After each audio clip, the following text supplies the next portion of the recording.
Bonjour mes bien-aimés, en ce 21 septembre 2021. Nous sommes toujours vivants, c'est par la grâce de notre Seigneur Jésus-Christ.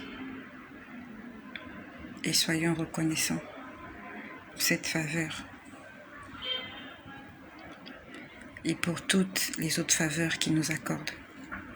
J'aimerais vous partager ce que le Seigneur m'avait montré la semaine dernière. C'était dans la nuit. Je crois que c'était dans la nuit du samedi au dimanche. Si je me rappelle bien, c'était dans la nuit du samedi au dimanche dernier. Ce soir-là, le Seigneur m'avait beaucoup parlé. Et pendant que j'étais en train de prier, j'étais à genoux, en train de prier. C'est comme s'il avait fait un chemin et que j'étais sur ce chemin. Alors c'est difficile à expliquer, c'est vraiment difficile à expliquer. C'est comme s'il y avait un chemin et ce chemin-là en fait correspondait à un chemin. C'était un demi-cercle. J'ai essayé de faire un dessin. J'ai essayé de faire un dessin de comment était. Ça ressemblait à ça. Vous voyez? Ça ressemblait à ça.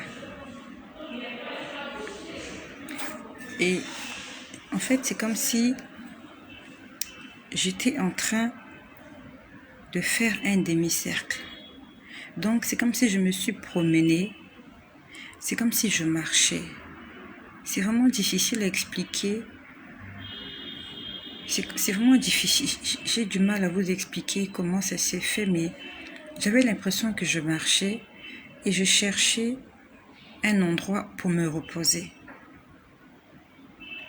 Sauf que je ne trouvais pas. Et il faisait nuit. Il faisait nuit. Alors que je priais, alors que j'étais à genoux en train de prier, j'avais l'impression que je marchais. Et il faisait nuit. J'étais en train de chercher un endroit pour me reposer. J'ai marché, je n'ai pas trouvé d'endroit.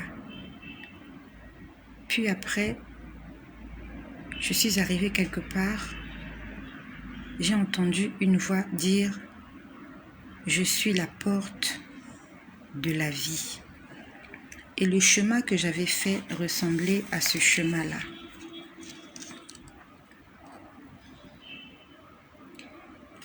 Ça ressemblait à ce chemin. C'était un demi-cercle. Et en fait, je tournais ici. Vous voyez, ici, il n'y a pas une paroi où on peut s'agripper. Si on vous met ici, vous allez glisser. Si vous êtes ici, vous allez glisser. Si vous êtes ici, vous allez glisser. Le seul endroit où on peut être stable et debout, c'est ici. Et j'avais l'impression que j'avais fait ça. Je cherchais. J'étais en train de chercher. Je ne trouvais pas. Et quand j'arrive ici, je peux trouver... en fait, je pouvais voir qu'il y avait... Je ne sais pas comment je peux expliquer ça. Désolée. Il y avait une issue, voilà. Quand j'ai trouvé l'issue, j'ai entendu « Je suis la porte de la vie ». Jésus est en train de dire à quelqu'un aujourd'hui « Je suis la porte ». Tu cherches la vie, tout le monde a envie de vivre. Même si nous passons des moments difficiles, chacun de nous a envie de vivre. Et j'espère que toi qui m'écoutes, tu n'as pas des envies de suicide. J'espère que tu n'as pas envie de quitter cette terre parce que tout le monde a envie de vivre. Lorsqu'on se met à tirer quelque part, lorsqu'il y a la guerre, lorsqu'il y a des turbulences, tout le monde fuit. Pourquoi les gens fuient? C'est parce que les gens veulent vivre. Et je sais que toi aussi tu as envie de vivre. Jésus ce jour-là, il m'a dit, ce soir-là, il m'a dit, je suis la porte de la vie. Ça veut dire que si tu prends un autre chemin, tu ne trouveras pas la vie. Et quand il me disait ça, c'est comme si j'étais dans un endroit où il faisait noir. Et vraiment, j'étais en train de chercher quelque chose, mais je ne trouvais pas. J'avais l'impression que je tournais en rond. Mais c'était pas vraiment un cercle complet. J'avais fait un demi-cercle. Et ça ressemblait à ceci. Et c'est quand je suis arrivée ici qu'il m'a dit « Je suis la porte de la vie ». Il y a plusieurs d'entre nous, nous avons été trompés. Plusieurs d'entre nous, nous avons été trompés par de mauvaises doctrines, par des mensonges. La vérité se trouve dans la parole de Dieu. La vérité se trouve dans la Bible. Si tu veux connaître la vérité, il faut que tu lises la Bible. Les hommes là dehors, ils vont te tromper. Les doctrines dehors vont nous tromper. La religion va nous tromper. Les sectes vont nous tromper. Mais la parole de Dieu ne peut pas nous tromper. Et dans la parole de Dieu, Jésus-Christ dit « Je suis le chemin, je suis la vérité et je suis la vie. Personne ne vient au Père que par moi. » Nous sommes nombreux à réciter ce verset. Mais nous ne sommes pas nombreux à essayer de comprendre ce que dit ce verset. Ce verset dit que personne ne peut entrer au ciel si il ne passe pas par Jésus. Quand on parle de la Trinité, on parle du Père, du Fils et du Saint-Esprit. Il n'y a pas un autre nom. Il n'y a pas Marie dans la Trinité. Il n'y a pas les anges dans la Trinité. Il n'y a pas les saints dans la Trinité. Il n'y a pas les défunts dans la Trinité. Il n'y a pas le nom d'une idole dans la Trinité. Il n'y a pas le nom d'une église dans la Trinité. Allez et faites de toutes les nations les baptisants au nom du Père, du Fils et du Saint-Esprit. Ce sont les trois entités, ce sont les trois esprits supérieurs que nous devons vénérer. Tu dois adresser tes prières au Père. Tu dois adresser tes prières au Saint-Esprit. Et tu dois adresser tes prières au Fils. Le Fils, c'est Jésus. Le Saint-Esprit, c'est l'Esprit qui était descendu sur les apôtres le jour de la Pentecôte. C'est cet esprit-là qui me permet de prophétiser. Tous les messages que je vous donne, tous les partages que je vous donne, c'est le Saint-Esprit qui me le montre et qui me les enseigne. Je ne vais pas dans la Bible pour fouiller, pour réfléchir. Dès que je me mets à prier, je peux entendre. Je peux voir, on peut m'expliquer ou on peut reporter l'explication à plus tard. Quand je prie, je peux entendre des chansons, je peux entendre des musiques, je peux voir des gens chanter, je peux voir des gens danser. Je vous ai dit que samedi dernier, j'étais à une cérémonie de baptême, un baptême par immersion. Un baptême conforme au baptême de Jean-Baptiste. La Bible nous dit que Jean-Baptiste baptisait les gens dans le Jourdain. Le Jourdain, c'était un fleuve. Et que Jésus, lorsqu'il s'est fait baptiser aussi, il est allé dans le Jourdain. On l'a baptisé dans le Jourdain, dans l'eau. Donc toi qui m'écoutes, si ton baptême n'a pas été fait dans l'eau, si on ne t'a pas trompé dans l'eau, tu n'as pas été baptisé conformément à la parole de Dieu. Tu as été baptisé conformément aux doctrines des hommes.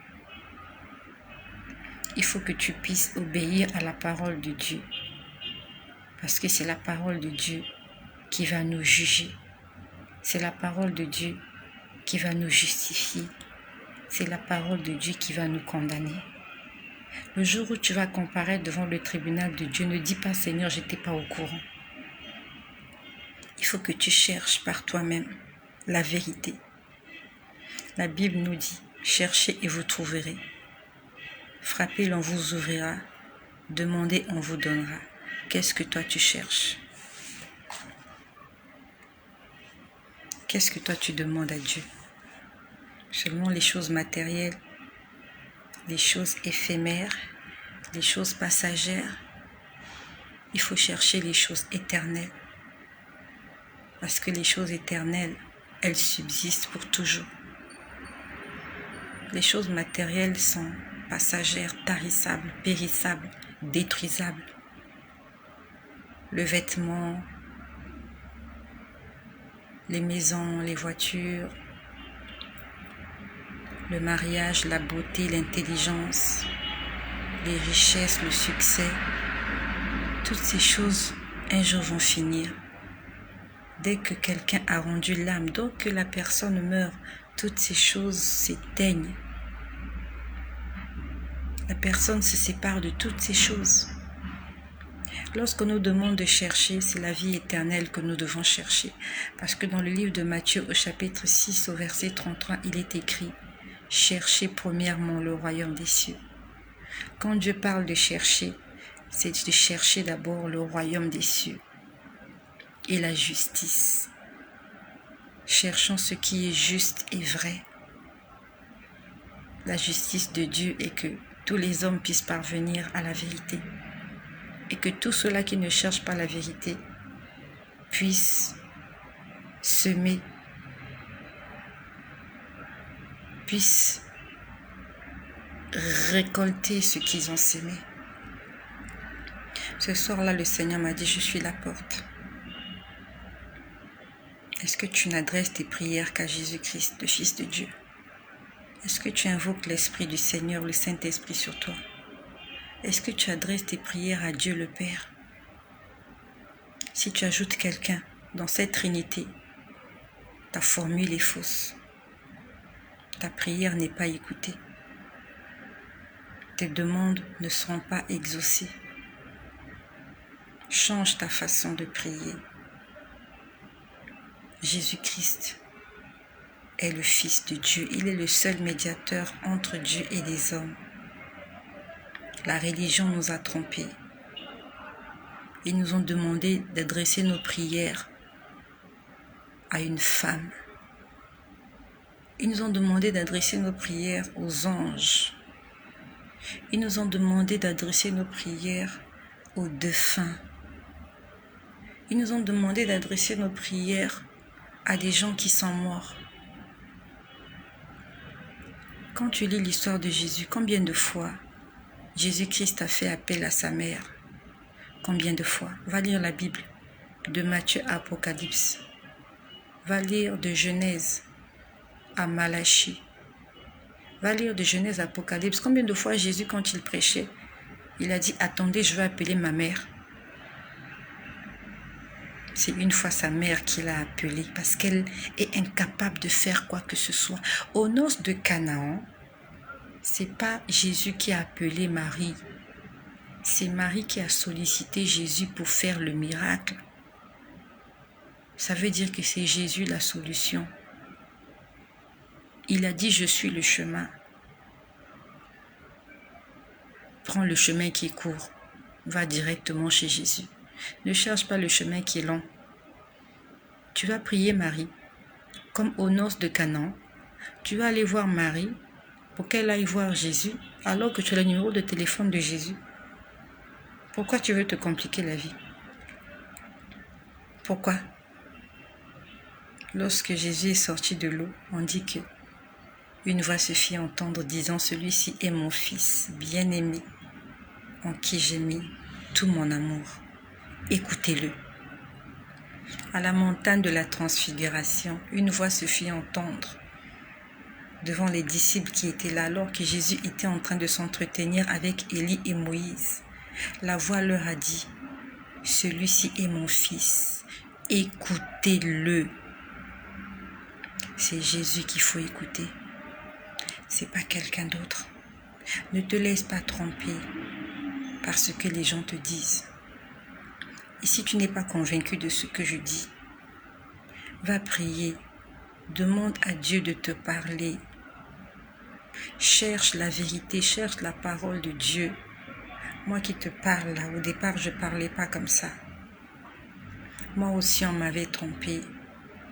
Les gens m'avaient trompé. Mais par la grâce du Seigneur, il est venu lui-même se révéler à moi. Jésus-Christ est venu se révéler à moi de lui-même. Lui-même, il est venu dans ma maison, dans ma chambre pour me dire, tu es égaré.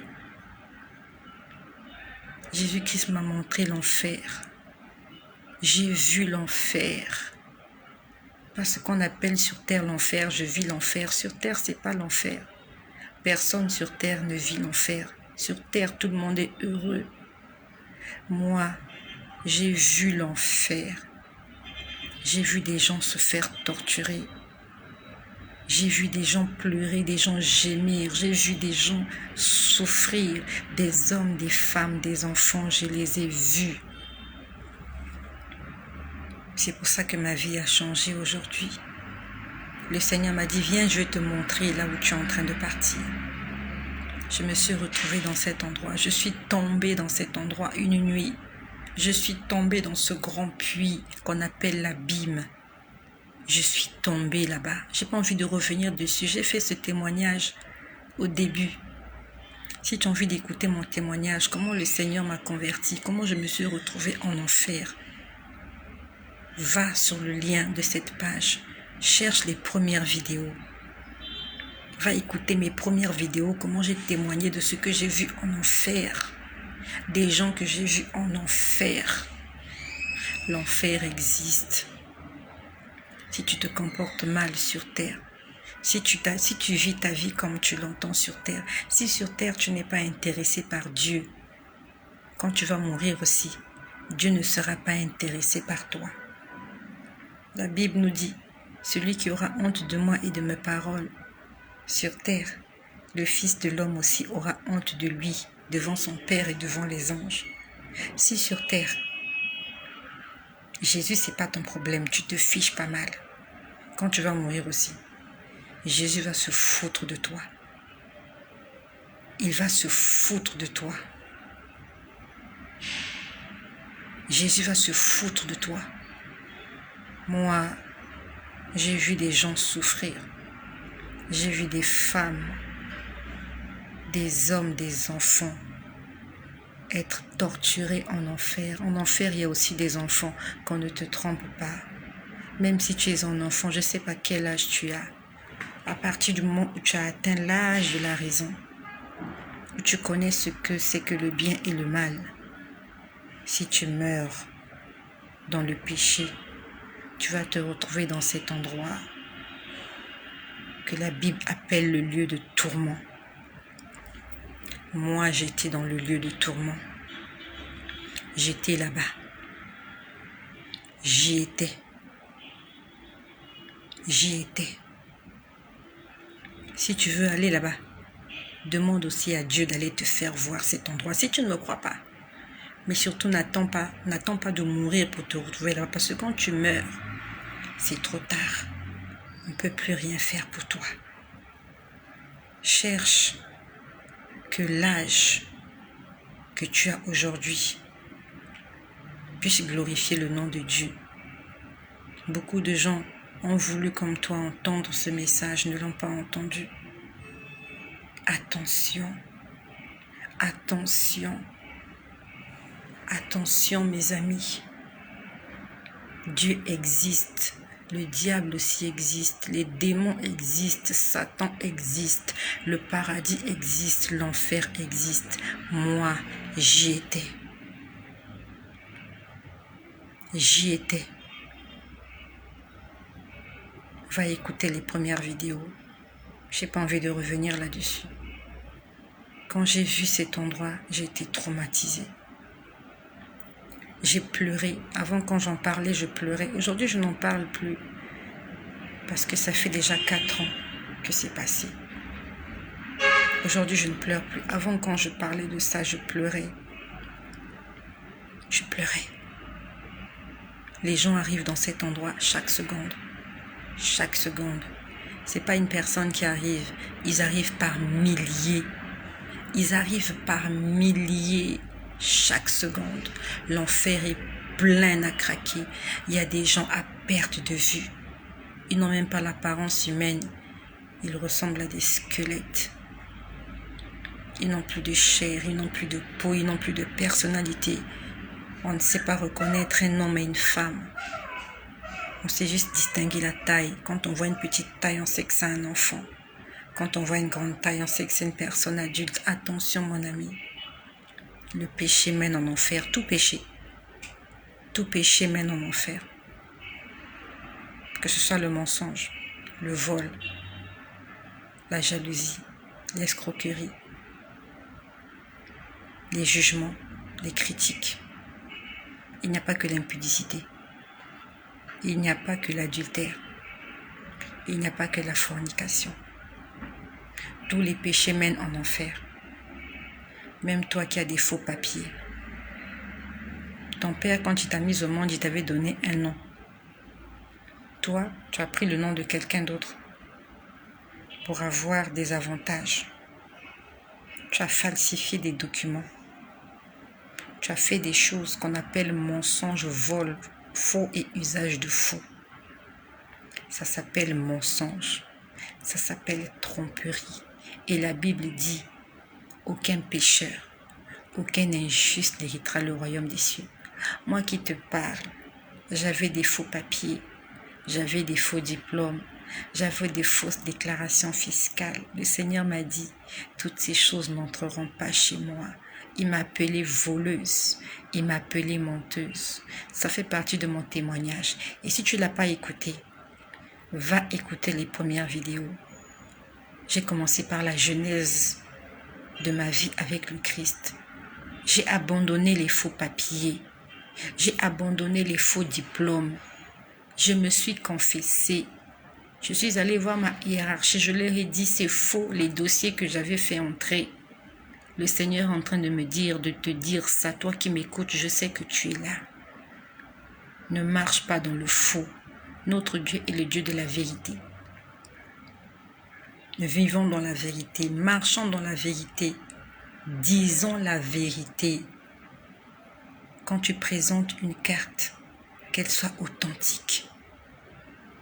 Si les hommes là dehors condamnent des hommes et des femmes pour faux et usage de faux, à combien plus forte raison Dieu? Si la terre, les hommes aussi méchants, aussi pervers que nous sommes, nous avons une justice, même si ce n'est pas une justice parfaite.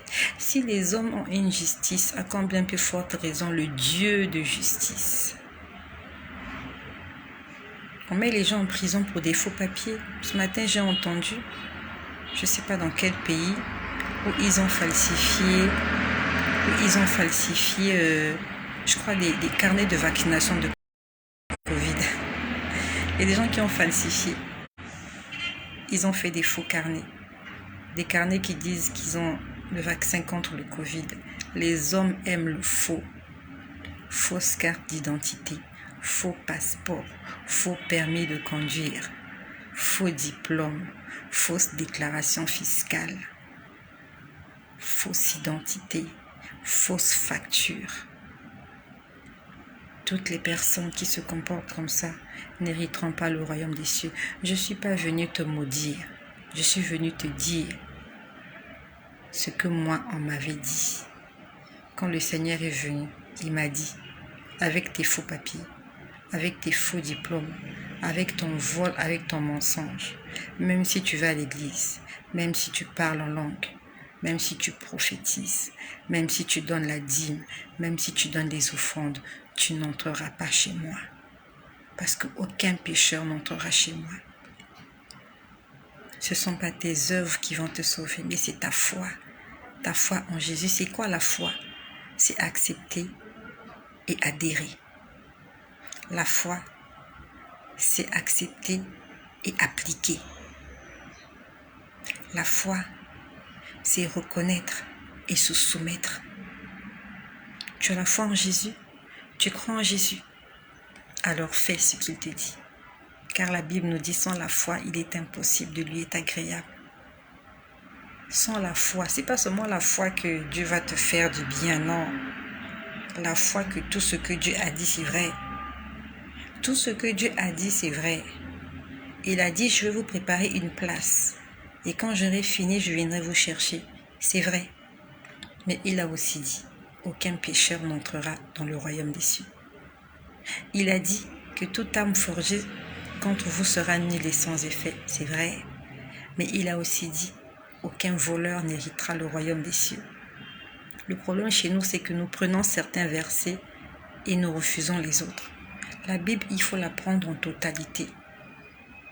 Ce Dieu-là qui a promis qu'il va te bénir jusqu'à la 5e et la 4e génération, c'est le même Dieu qui a dit « Aucun injuste n'héritera le royaume des cieux ». Ce n'est pas deux personnes différentes, c'est le même. Il va te bénir, oui. Tu vas jouir de tes bénédictions, oui. Tu seras une femme respectée, oui. Tu seras un homme aimé, oui. Mais si tu vis dans le péché, tu n'entreras pas. Ta récompense, ce sont les bénédictions que tu auras eues sur terre. Tu n'entreras pas. Et c'était mon cas. C'était mon cas. Je ne parle pas de quelqu'un d'autre, je parle de moi. Et je n'ai pas honte de le dire. Celui qui a envie de faire des commentaires, fait des commentaires. J'étais menteuse, j'étais voleuse, j'étais adultère. J'étais tout ce qu'il y a de mauvais sur terre. Dieu m'a dit, aucun pécheur n'entrera chez moi. J'allais à l'église. J'allais à l'église comme toi. Tous les dimanches, j'étais à l'église. Je donnais des offrandes. Quand on chante pour les offrandes, là, avant la fin du culte, là, moi aussi, je me levais, j'allais mettre mon argent. Les dîmes, je payais aussi la dîme. Dieu a dit, on ne peut pas me corrompre. On ne peut pas corrompre Dieu. Tu ne peux pas acheter Dieu avec de l'argent. Tu peux acheter Dieu avec ton obéissance. Tu peux séduire le cœur de Dieu. Tu peux toucher le cœur de Dieu avec ton obéissance. Parce que la Bible nous dit, vaut mieux l'obéissance que les sacrifices. Ton argent ne sert à rien. Tous les sacrifices que tu fais pour Dieu ne servent à rien si tu n'es pas un enfant obéissant. Je te parle de moi. Je suis passée par là et c'est ce que le Seigneur m'a enseigné. Et je me suis pliée, je me suis soumise à sa volonté. Il y a une polémique là qui passe sur les réseaux sociaux. Le pasteur Marcelo Tonati, il avait fait un enseignement sur toutes les personnes qui ont des faux papiers, des faux diplômes. Et il a dit qu'il faut abandonner. Beaucoup de gens sont en train de parler. Je peux valider l'enseignement de ce pasteur. Je peux valider cela. C'est pas parce que tu envoies tes offrandes au pasteur Marcelo Tonati que tu vas entrer au ciel. C'est pas parce que tu as construit l'église que tu vas entrer au ciel.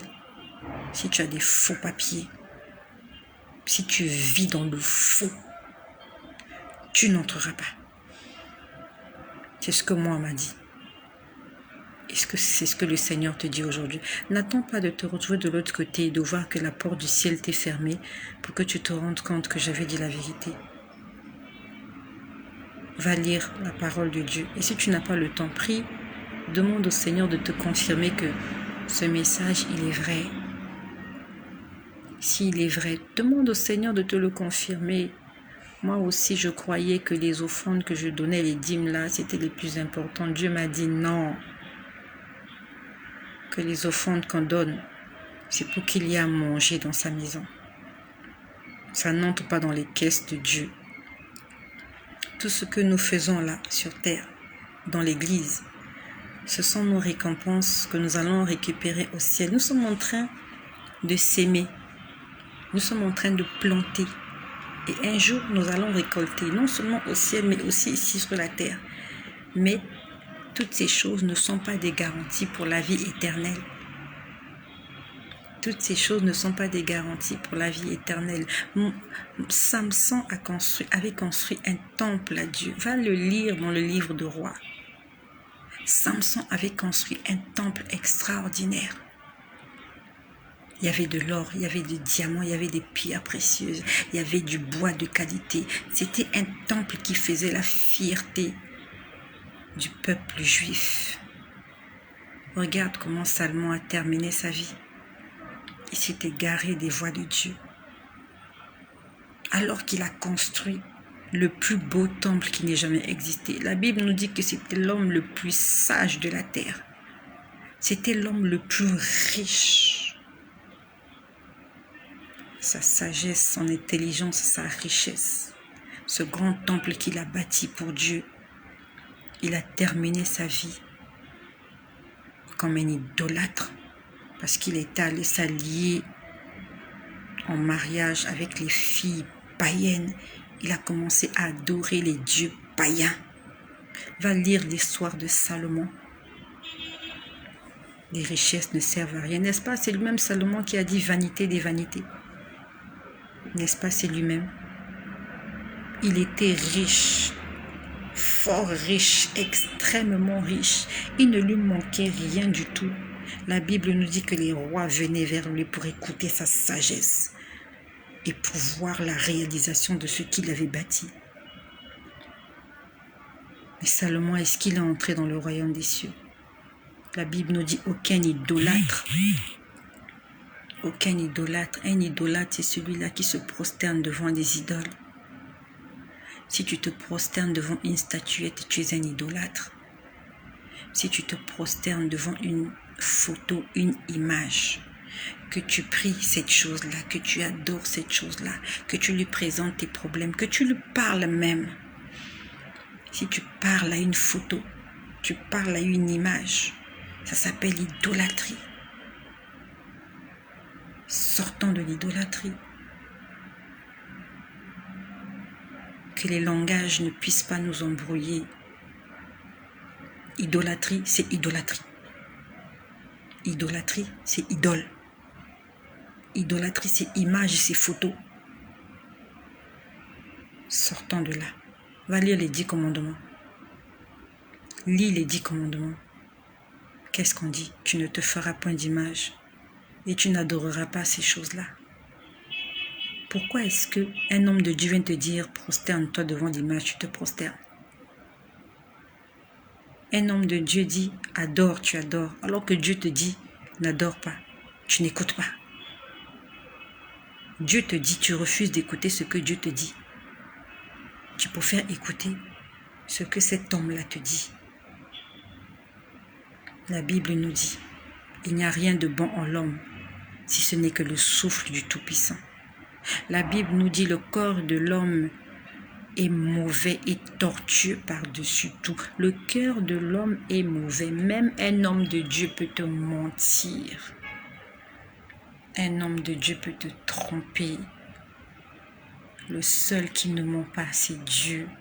Le seul qui ne trompe pas, c'est Dieu. Lis ta Bible et mets en pratique ce que la Bible te dit. La Bible nous dit, Jésus-Christ reviendra prendre son Église. C'est Jésus qui viendra prendre ses fidèles. C'est pas Marie qui viendra. C'est pas Joseph qui viendra. Ce ne sont pas les apôtres qui viendront. Ce ne sont pas les saints qui viendront. C'est pas Abraham qui viendra. C'est pas Mahomet qui viendra. C'est pas Bouddha qui viendra. C'est Jésus. Toi qui adores Bouddha, attends quand Bouddha viendra te chercher. Toi qui adores Marie, attends que Marie vienne. Nous qui adorons Jésus, nous attendons Jésus. Jésus seul. Si tu adores Marie, n'attends pas que Jésus vienne te chercher. Parce que Jésus a dit, je suis le chemin. Donc toi qui attends Jésus, accroche-toi à Jésus-Christ, Jésus-Christ seul. Si tu fais des mélanges, ça ne marche pas parce que Dieu ne partage sa gloire avec personne. Il m'a dit ce soir-là, je suis la porte. Je suis la porte de la vie. Tu veux vivre éternellement. Alors, obéis et marche avec Jésus-Christ. Lui seul. Merci de partager ce message à quelqu'un qui a besoin de l'entendre. Il y a des gens qui ont besoin de l'entendre. Il y a des gens qui doivent l'entendre. Partage-le s'il te plaît. Tu auras ainsi participé pour le royaume des cieux. Même si tous ils ne vont pas nous croire, mais la Bible nous dit, pour un seul pécheur, Dieu abandonne les 99 et va le chercher. Allons chercher cette âme qui est égarée, cette personne qui cherche la vérité, cette personne qui aspire au salut. Allons la chercher en partageant ce message à nos proches, à nos amis et au monde entier.